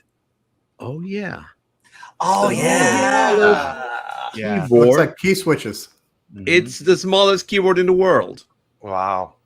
And it's a USB keyboard. Basically, Cool. this Pico makes these keys work. So you connect this as a USB to a computer, and it recognizes as a computer. So as a keyboard, sorry. So of course you need to have very small hands or like a little thing to click on it, but it's cool. And basically what I'm doing here is I'm trying to make some samples or testing so we can do keyboards for our small 3D printed computers. Oh, that is awesome. So they have a real working keyboards. Like the Apple II GS keyboard you've been trying to get me to make for the past 3 years, and I keep forgetting about it, and it's still over there on my 3D printer, and I haven't done anything with it. I'm sorry, Javier. Yeah, that is correct. Javier, But it would be cool to have. What? How many words a minute are you up to? I mean, because that keyboard, the spacing between the keys makes me think everybody's a touch typist. You're going to touch them all. Yeah. To dial emergency services, press all keys with your thumb now. It's the hand you use. You need a matching keyboard the dial is too fat. That's right. That's what it was. Yeah. Match the dial keypad now to have a dialing wand sent to your home. And you can be hiding your keyboard in your hands. So. Can you make a rotary phone that size too? Yeah, that would go good with the Dick Tracy watch. You know, you have a little keyboard and a little TV screen right there on your wrist. Well, and you know that my joystick also is working. It was working, but I messed up a little bit. But yeah, I have a working smallest joystick in the world, and he's gone. But you know, it's that product actually is it's really needed, because if you remember way back to, there's Joe's individually mic'd keys. If you remember back to when the Newton came out, they were like, it won't do anything because it doesn't have a keyboard. That was Steve Ballmer. That was Steve Ballmer's review of it. And now that keyboard is perfectly sized for the Newton. It's just like 30 years too late. Smallest joystick. The adapter is right. I love it. And it works, but it used to work. But I got a bad cable here, so I got to fix it. Oh, man. But it works. That is Quick question from Eric Miller in the chat. He's asking if the raw SCSI works in a Performa 550. It does. I don't see why it wouldn't. Should. I have one running on a Mystic, which is an LC 575. I've used them on LC2s. I've used them on Color Classics. If it's 50-pin SCSI, it should work just fine. Just have to check your termination power stuff, and yeah. Yep. But what about the Apple III? That's the one the kids are really hanging out. Hey, man, I am working on a SCSI interface for that. Not really, actually. Probably wouldn't be that hard. Profile emulator keyboard for the Apple III. But that's where I'm working on right now. Cool. Who's next? Ron. Who's it? Rudy or Obi-Ron? Obi-Ron. Red Leader 1. Actually, something kind of cool happened. I put the word out on Twitter that I was looking for a PowerBook 100. And that has been that was my first Mac that was kind of like my Mac, because I used to live in a college town. Now I live in a different college town. But the one that I used to live in, there were a lot of people that were like, I gotta have the latest. I gotta have the new hotness. Sorry. And so, after the second generation of all those PowerBooks came out, I'd saved up all my nickels and dimes and picked up a PowerBook 100 relatively inexpensively. It only had 2 megs of RAM and a 20 meg hard drive, and I don't know why it never occurred to me to put some more RAM in that thing. But I suffered through forever with that machine, and I've just always loved it, and I thought it was kind of a fun thing. So I put the word out, and there was somebody that was nice enough, sold me one, and they're all kind of in non-working condition unless they've been specifically restored. So that's another project I'll never get to. and then I also recently picked up a couple of other machines that were kind of machines that I've wanted for a very long time. I picked up a Macintosh Portable, and it is also in non-working condition. And I picked up a Macintosh 2, which is in working condition. So I feel like it's been like a very productive couple of weeks that grabbed some of those machines that I've wanted for a very long time. So but that's it.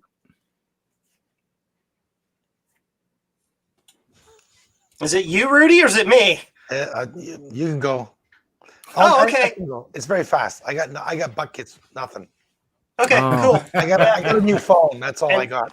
That's all I got too, because I cheated, because I already told you before what I got, because I jumped the gun because I'm stupid. Joe, when you're building that, if you have problems, let me know, because for some reason the community for the RC2400 is kind of like just dried up. So I had a hard time finding. I had a couple little problems. I had a hard time finding anybody who knew anything. I think the problem was the founder of the project, Ian LeBrook, passed away last year. Yeah. And so they don't have a figurehead or a shepherd or anything to kind of keep the project going. I think that's what happened there, which is very sad. But yeah. So I'm done. Okay. What do you got, Joe? Well, see, I cheated. I mean, I already told you what I just heard this. Yeah, Rudy, we just said. Joe, tell me about your new webcam where I can now read like the license plate on a car like a mile away. Okay, all right. You can see extra dust bunnies now. Yeah. Dude, this room right over there is my dryer, and all the dust, everything you see floating in the air is lint. Yep. This is Lint Room 1000. No, but seriously though, the only thing, I got a new webcam for streaming. What did you get? Just out of curiosity. It's a Logitech Brio 4K. It's about a $160 camera. It's a little bit pricey, but I was tired of getting every 1080p camera on Earth and trying it, and it's actually 720. And I'm like, so if I go 4K, maybe it'll be 1080p, and then I'll be fine. So, right. That's No, it looks pretty clear here from what I'm seeing on this call. So good. Well, it seems to do the job, so I can't complain. That's all I got. Are we on to repair topic of the week? We're kind of getting a little late in the stream tonight, so let's go ahead and get into the repair topics of the week. Our main question here is actually for our guest, or for anybody who is in the Coco world. What are the most common faults on the Cocos? What breaks the most often, and what, for those of us who are getting into starting to repair those, we might want to look for? Oh, great question. Again, because I'm not a hardware guy, I can't tell you scientifically.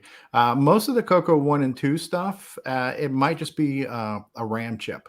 And depending on the model you had, they were either soldered or socketed, and different variations of sizes and capacities. But a lot of times it's just a single bad RAM chip can be the issue. And sometimes it's you even see like some type of weird little message when you first turn it on where it tries to boot to the OK prompt, but you see a strange character on the screen. So that is a common thing on the Coco 1 and 2s. Coco 3 has socketed RAM, but once you get to the 512 and 2 meg and 8 meg upgrades, they kind of go into this little L-shaped pin connection. So that's a more rigid, reliable connector, so less of an issue. On the Coco 3, the graphics chip is a custom chip called the Gimme, G-I-M-E, and there are no available replacements for the original Gimme, but there is a project out there now, which is also in those links. Ed Snider is working on what's called the Gimme X, which is like a Gimme on steroids. So it's a drop-in replacement that's pin compatible, feature compatible, and has bonus features. So that Gimme that's a new product that's just getting out of beta that will become available. So it's a lot of times it's that. Sometimes power supplies, but not as often. Capacitors, which is a common thing I know you guys talked about in your show one I listened to, just recapping stuff. There's a guy in the community, I believe his name is Tim Holleran, and he was working on a USB power adapter that just uses like a wall wart and 5 volt from USB to plug power into a Coco 2. So there are some Dragon power supply replacements too, because I understand that power supply is kind of unique. Part of it's external, part of it's not. I don't remember all the details, but I would say RAM Every now and then the RF can go bad because it kind of rusts to the motherboard and screws some stuff up. But most Cocos are pretty bulletproof. You got a probably 90% successful chance of buying an untested one and having it work. And since you guys are hardware guys, I'm sure you could fix it. Sounds to me too that the Coco series, because they were designed by an electronics company, it's kind of similar to the way the Apple II was designed by electronics engineers. They just tend to be tanks, with maybe the exception of the Model 1, but that's a different thing we can go into later. Right. So that sounds cool. Yeah, Eric Miller, was there any common computer manufacturer that wasn't tainted with bad caps in the day? The answer is no. They all were. And also, yeah, if in relation to what we were just talking about, repairs on the Coco and repairs on just about any old machine, if you see MT branded chips, remove them and replace them, period. It doesn't matter if they test good or test bad. They will fail. They will fail at thermonuclear temperature and melt anything in their vicinity. Remove them now. Yeah. Yes. Ask Adam. For Micron to be such a great company with all their modern stuff, that was really bad back in the day. Mm-hmm. Yeah, they're just, you see them all the time. The Apple IIs are very notorious for that. They come in. I've done 2 full chip replacements. One on an Atari, the 130XE, and one on an Apple IIc, where I had to replace all 16 chips because like 1 or 2 MTs were bad, and we're just mass replace them. Yeah. Well, never thought that these computers will still be around after so many years, too, right? Mm-hmm. Well, they were notorious for failing when they were new. The MT chips just were crap. They were just of that period of time. But now look at them; they're now crucial. They now sell RAM to everybody. So I don't know. Mm-hmm. Apparently, they know what they're doing now. I guess. Cool. I think we already talked about what the hottest new gadget right now for the Coco line. Unless there's any specific new thing, Steve, that you know about that people should be on the lookout for. CocoSDC is a must-have. There's like quality of life things like Radio Shack had a multi-pack interface back in the day. Those are hard to get now, and basically it was a sidecar that plugged into the cartridge slot and gave you 4 more slots. So you could have like a disk controller, a serial card, a few other cards. They would have up to 4 cards, and you could even use a little slider switch to see which one you wanted to boot to. Those are hard to find. So again, Ed Snider has a few modern replacements for that. There's a mini MPI that's only got 2 slots. There's what's called the Mega Mini that has 4 slots, and he's added high-speed serial ports and some sound chips and all kinds of stuff like that. So those are stuff that everybody won't need, but for those who are really using their Coco with buttloads of hardware, there is a modern replacement for that. I mentioned the Coco Vga. It's not a must-have, but it's a nice thing to have. It's a luxury item I kind of look at. Yeah. I don't know. There's so much stuff. I would just say, if you guys want to learn more about the Coco, if I could plug the Discord server, we have a Discord server, and we have a lot of hardware and software channels on our Discord server. So if you drop in our Discord server, there are people who actually know what they're talking about, unlike me, that can answer qualified questions and answers. And that is discord.cocotalk.live is our Discord server, and there's tons of extremely knowledgeable people there that are more than willing to help. We have MIDI boards. We have all kinds of memory expansions. We have SD card readers. There's a cool thing in the Dragon space right now, too, that, again, it's a novelty or a luxury item, but it's called the Super Sprite FM Plus board. It's taking a lot of chips that were in the MSX2, like Sprite chips and sound chips and things like that, and it plugs in as a cartridge, and you can run really cool games and cool graphic stuff on this cartridge. There's also I'm not sure if you guys are familiar with the ZX Spectrum scene, but there's a toolkit for that that's called AGD, Arcade Game Designer, and there's a lot of, and so it's just a game engine where you can just design your own stuff and set up the rules, and it cranks out the game for you, so you don't have to know how to program.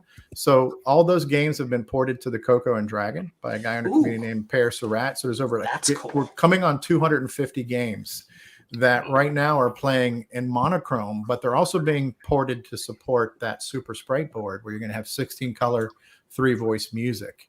So you're going to be able to see some really cool games on that. Like Will Wheaton says, play more games. Play more games. Yes. I saw an interesting meme where it says, Will Wheaton is now older than Patrick Stewart was when he started the role of Jeez, oh my God. On TNG. Oh, I hurt. Right? That hurts right in my Star Trek heart. Oh. Yeah, so there's so much hardware. I tried to give you guys a list to put in there, but I know I'm forgetting a lot, and I apologize to everybody who I've forgotten. So cool. Let's move on to a new topic here real quick. I think we wanted to talk about this before we wrapped up for tonight, at least for a few minutes, to get our controversy in, because you can't be a podcast or a live stream without some controversy. Now, here it is. What is considered retro? How old does something need to be before it's retro? It's like, I have a 1993 Honda Civic hatchback, but is that technically a historic car? Like, is it a what's classic that? Car? Yeah, exactly. And so do we have that same delineation in computers? Like, is it only up to like a certain like 1989 or 90? Is a like a 2000 iMac retro? I mean, where do we draw that line? I think the simple answer is 20 years. If it's 20 years or more, it's retro to somebody.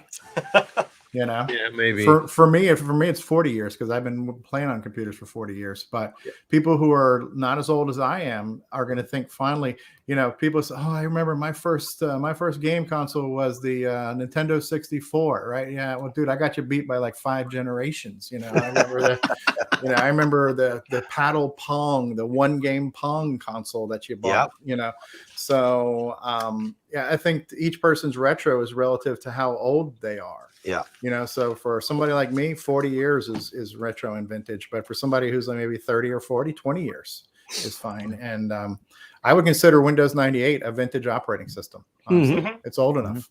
Yeah. You know? So I think that a good qualifier too is when because I deal with a lot of young people as part of my day job, when they come up to you and say, oh yeah, my grandparents had one of those.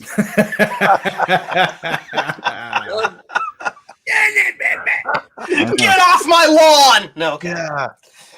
Young and I'm like, yeah, lots of people in their 40s have hernia surgery. Come on, right? No, but yeah, it's like there's a lot of old tech that kind of comes through my office that the younger people are like, oh my gosh, like we had some of those at my grade school, and I was like, your grade school? What year were you born? 1998. All right. Right. I can see that. So basically, it's like beauty is in the eye of the beholder. It's retro is what I think what is going to be. It's going to be what you grew up, what the current generation is going to grow up with, and in 20 years you look back and everything from that point on. So when you really think about it, it's anything that's 20 years old or older. Yeah. Yeah, I know in the car world, for insurance, if your car is older than 25 years, it's considered classic. Right. And you can get special insurance for those. Can I get special insurance for being over 25? I was going to say, there's nothing special about my Hyundai Elantra. Come on. Classic. Special, but in other ways. But if you think about the retro scene now, we're kind of lucky because back in the day, everything was so expensive. You couldn't have, a Coco 2 and a TRSA Model 3 and an Apple 2GS and, like the Commodore 60, 128, whatever. But now we can actually get all these things and enjoy them all. Like I'm looking forward to getting my first Coco 2 computer. I'm still looking. Actually, I have a bid on one. We'll see what happens. But yeah, with considering you're in Canada, right? You said yes. So you're familiar with Kijiji up there, right? So that's correct. Like Craigslist. Yeah, I know a lot of people are getting stuff on there. Yeah, Kijiji is great. It's part of eBay, and so now you can actually get all the toys that you could never get before, and they're all vintage, and you can enjoy them all. No, like Steve was saying in the day, it's like, oh, you're an Apple guy, you're a Commodore guy, right. It's like, well, see, I grew up with a lot of D-bags who had Apple IIs, right? And you got to remember how much these things cost back then too. True. Right? So an Apple II was like $1,200 in 1980 currency. That's a lot of freaking money, right? So, and so I have some deep, emotional scars to these Apple devotees, because going back to like 1978, they're like, oh, I've got an Apple. My computer is better than you, so therefore I am better than you too, right? So this whole elitist mentality of Apple people has been going on forever. So, now there's wear a beret and they use their Mac Air in Starbucks. But back then it was, so they were really kind of snotty people. Ooh, I've got an Apple. Ooh, Buffy, what are you going to do? Let's have some caviar, right? So, so there was some of that elitism because it was so expensive, But yeah, I have a TI 99 4A now I bought for $40 in the box with all kinds of stuff. I could have never bought that back in the day. So, I have all kinds of toys that I haven't yet to play with now. And back in the day, my first computer was an Apple II Plus clone. I couldn't afford the real one. Yeah, I got a clone. It was fine. It was 100% compatible with all the hardware and software that I. Was that a Franklin? No, it's an actual no-name clone. A no-name clone, yeah. That whole cloning thing was huge in Brazil. It was huge here too. Yeah, I know here in Canada they were selling like hotcakes, and the boards were exactly the same. Like everything other than the the boot up where it says Apple, it would say something else. But other than that, it was 100% compatible. And it goes back to what you could afford back then. I mean, I couldn't. Right. I remember going to the Radio Shack store and saying, I can't afford it. With these computers. I put mine on layaway, so I was making like $3.35 an hour. I was banking like $30-$40 a week, and so I was just putting a little bit of money here and there. I don't know how long it took me to save up for that Coco, but the Coco was $399, $400. Then I needed a cassette player. That was like $60, and I needed the cable for that. That was $20. I needed a pair of joysticks, and then a couple of games on tape because they were the cheapest thing. But I probably didn't walk out the door in a real basic Coco system for like less than $600 or $700. So it was a big purchase, and I had to work part time saving up money to get that because my parents weren't going to buy it. They probably had the money, but they would not have seen the value in dropping close to $1,000 on an unknown thing at that time. So. Exactly. Vintage Hillbilly Shack says in the chats a very interesting way of interpreting our weird English language. He says, to me, retro is something that is newly made but harkens back to an earlier time, and vintage is something that was made years ago, kind of like wine, which is where vintage comes from, actually. It's a very interesting way to look at it. What do you guys think? I agree. Yep. I think he's wrong. I think that's those are semantics. So yeah, retro is the new version of old stuff. Modern. So we have to completely rename our channel, and now it's Vintage V-Pair Roundup. Yes. Verily. Yes. Now I want a glass of wine. I think we're going to have the V for Vendetta people on our about that. All future streams on this podcast are going to be with all of us wearing Guy Fawkes masks. Yes. There you go. Anonymous. And there you go. Ron's ready. Oh my gosh. Oh my gosh. You run. Of course you're ready. He's ready for anything. Okay, now pull out a beach ball.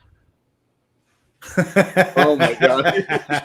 You'll do it. So what do you guys think about like the purist approach where it's only legit if it's real hardware using all original parts? You guys cool with emulation when possible? And modern upgrades that are FPGA and enhancements and augmentations? And again, beauty is in the eye of the beholder, I think, to some extent. There are spaces for both sets.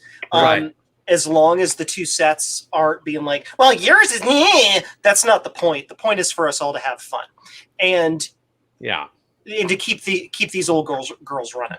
Right. Like Javier, for example, is loving his wonderful LCD modded. Those things are Apple beauty. IIc back there, right? I've seen them in person. They are gorgeous. And I'm okay. Like, for example, just to kind of sort of segue into shameless self-promotion here, I made a replacement keyboard encoder for the Apple II and Apple III computers.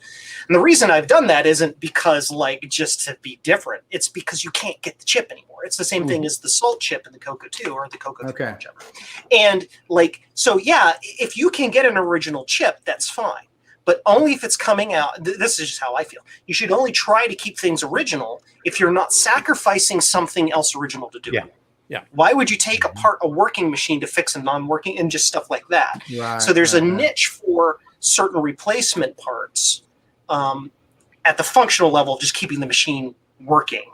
Of course, replacement power supplies are another big thing too. Like, okay, yeah, let's keep the old power supply running, but a lot of people, they don't know how to do that.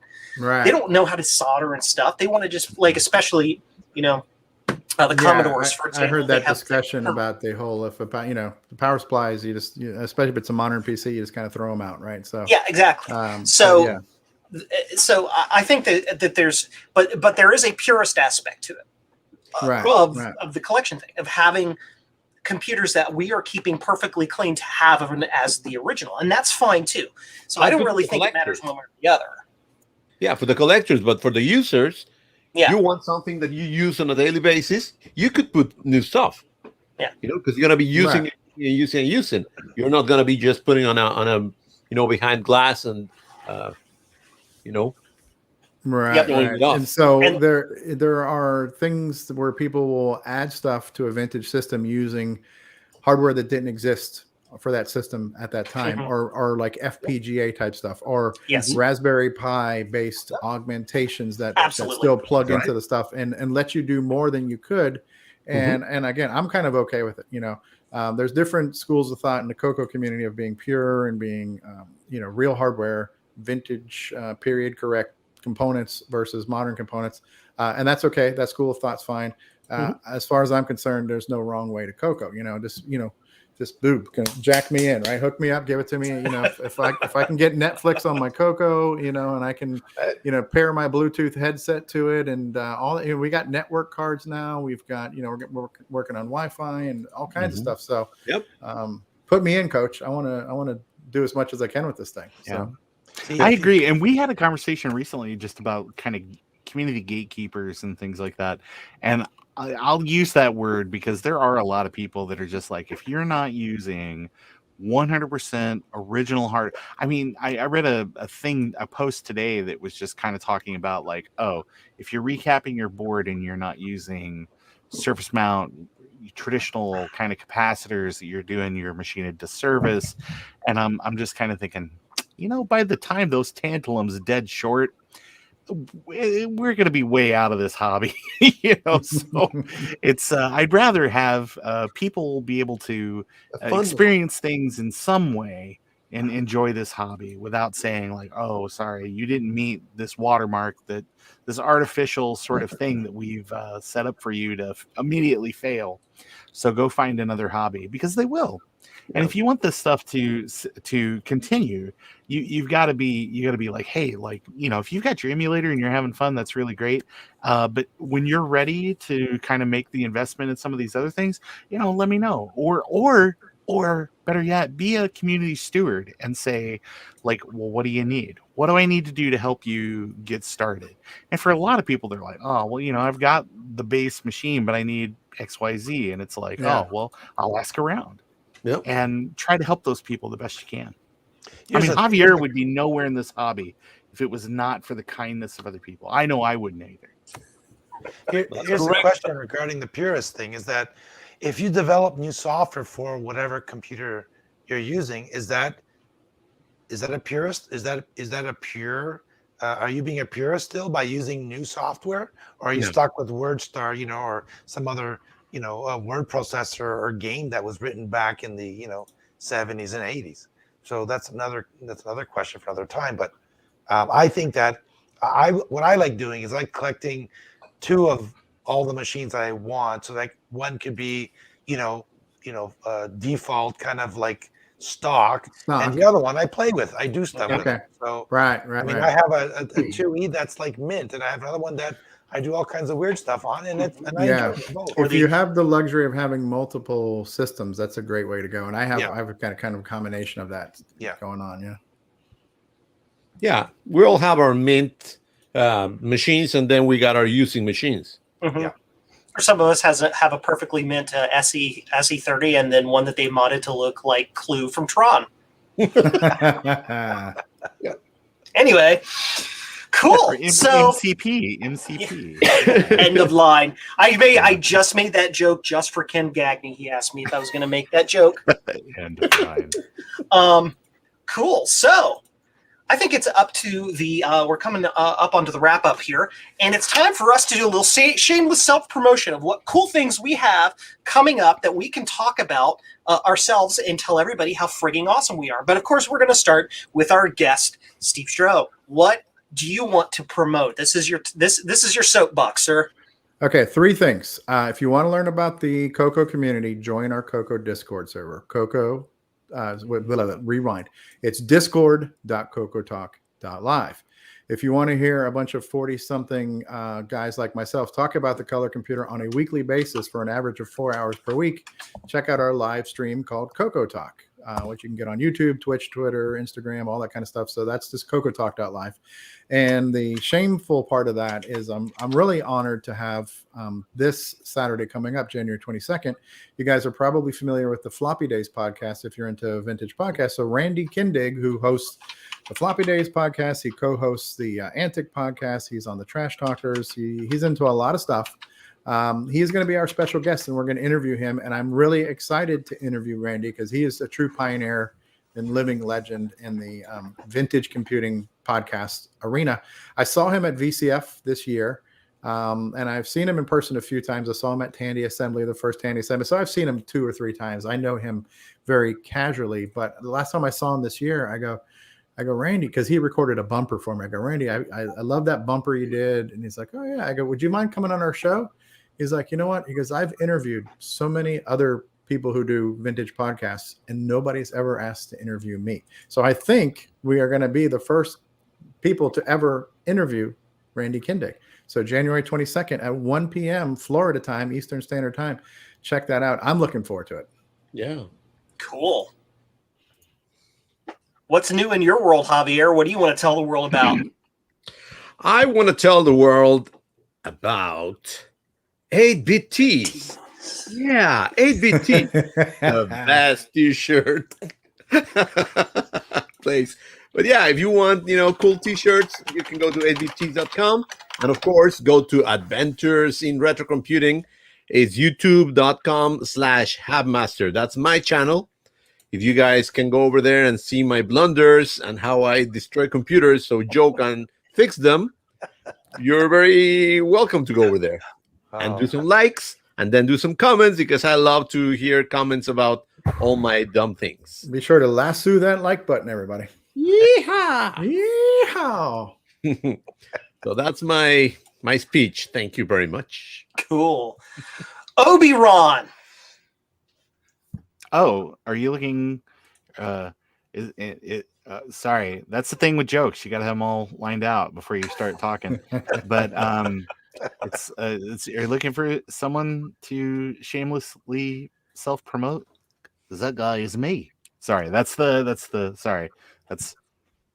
Do you know Ben Kenobi? Yeah, he's me. Yeah. Anyway, so pasting it in the chat here. Everybody, basically it's the normal stuff. If you found me on YouTube, I'm sorry. If you found me on Twitter, I'm even more sorry. But feel free to follow my Linktree link to all the things that is kind of going on my corner of the world. Don't forget, for just $1 a month, you can support me on the Patreon, where I do fun things and buy hardware that eventually just sits in my basement, and I never get around to doing a video. But I promise. See, that's the upside. I'm already in my basement, so I get to see it. Wrong. This is my basement too, but it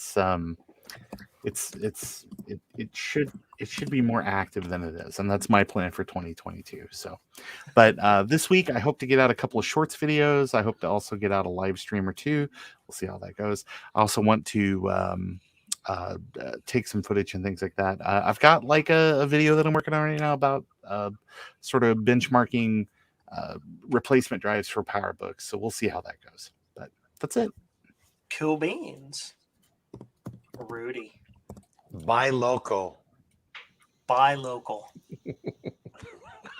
I have a few things coming up. I'm just, like I said before, I'm working on part 2 and 3 of the Commodore repair I want to keep them short. I'm finding that my videos are getting too long.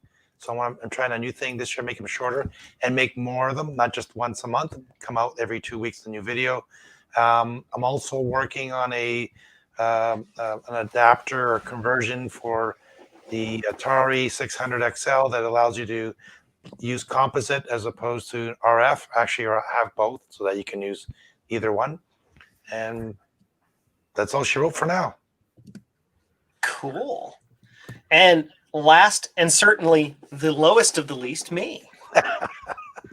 Oh gosh, I got so much crap going on. I don't even know how to organize anything. But I will say that, like Javier, I have a website, jcm-1.com. I have cool stuff on there. I've got some cool merch on there. So if you want to support my museum in air quotes and the silly, stupid stuff that I do, you can go to jcm-1.com and get cool stuff like that thing Javier's pointing out, a light up Apple logo. Nice. That you build yourself. Isn't that cool? And you can get cool mugs and t-shirts and stuff. On top of that, I also have replacement parts for Apple II and Apple III computers, aftermarket and clone things of things that are rare and impossible to find to keep your old, and they work to keep your old machines up and running. I bought several of the keyboard encoders from my two Cs, and those things are just, they're magical. Those things are pretty universal too. So if you have any keyboard encodery top project and you're out there and you're listening right now and you want a version of that, contact me because we can work together to develop a replacement keyboard encoder for your rare, hard to find keyboard encoder. I also have a Patreon, which is Joe's Computer Museum on the Patreon places, where you can donate anywhere from like whatever their lowest thing is to wherever, like $0 to infinity, I suppose, and get cool behind the scenes access to some of the stuff that I do before I post it publicly. And also your funding just helps to pay for cool things like this wonderful camera I'm talking to you on right now, and you can now actually see my face and my things like this nifty what is this thing called? Microscope. That's it. Yeah, my patrons and their funding helps pay for those things so that I can do these things and provide repairs to the community, provide replacement stuff for the community, and all of that stuff. So that is Joe's shameless plug of the week. I'm going to refunnel all the money I was sending to Sally Struthers and now start sending that to you, Joe. So. Great. Going to be some hungry kids. There'll be a few hungry kids out there, but a microscope is much more important. So. Show them the money. Ron, did you say something? Were you asking me a question? I was going to say, can you please say stuff or things about 10 more times? Stuff and things and stuff. You see, I have this thing, called ADHD. I have no object permanence and no ability to form words in my head. If it's not in front of me, it doesn't exist. And where'd Ron go? I'm gone. I've left forever. Guys, was Ron supposed to be on the... Oh, it's back. Hi, Ron. You've been gone like I haven't seen you in months. So that's what's going on.